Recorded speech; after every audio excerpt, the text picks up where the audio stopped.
Hi Riverside! Today I'm doing an instructional video to talk a little bit about building relationships with your students.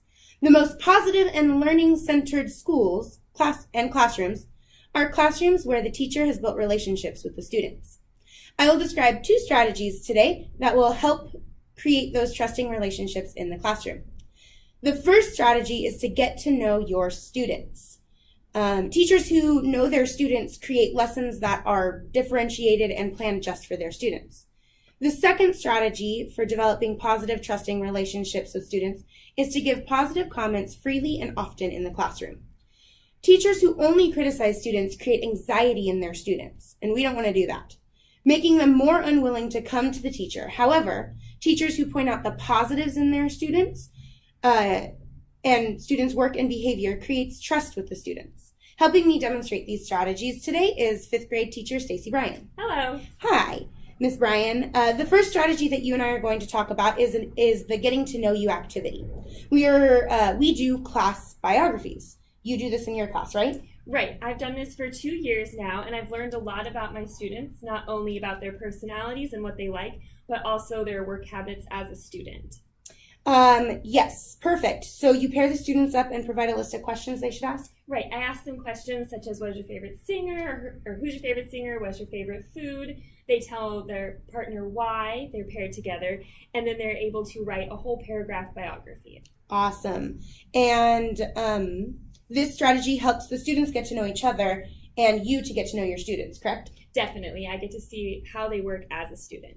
Awesome. Another strategy for creating positive relationships in the classroom is by noting positive behaviors throughout the day rather than negative behaviors. One way this could work is by using the tech app Classroom Dojo. Class Dojo is a classroom app where teachers create profile for their students. They are able to post updates for parents throughout the day and throughout the year.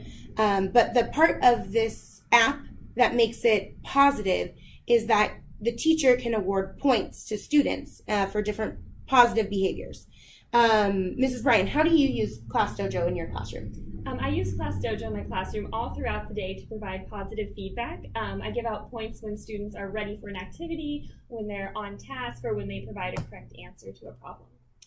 That is awesome. Thank you so much for creating positive classroom behavior. Now, feedback, which is part of Classroom Dojo, it kind of gives feedback to the parents about how their student is doing. It's also very important for the teachers to get feedback. As an instructional coach, I need to give feedback that is goal-oriented, tangible, actionable, user-friendly, timely, ongoing, and most importantly, consistent. Positive and effective feedback is important to keep teacher morale high and to help create this positive school environment where students are at the center. If an instructional coach observes a teacher or looks at a teacher's data, the instructional coach needs to provide feedback in a timely manner. But with schedules and conflicts, creating a time for that is a little difficult. The instructional coach should first leave a note on the teacher's desk as they leave the observation. Then they should email their feedback, much more detailed, within about 24 hours. And then they should also set up a meeting to meet with that teacher to talk about the observation face-to-face.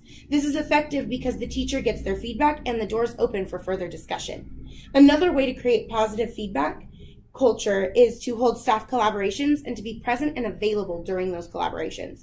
Being present will show the teachers that you are dedicated to helping them succeed with their students. Thank you again, Mrs. Bryan, for joining us on our instructional video today and talking about techniques and strategies for creating positive relationships in the classroom. Thank you.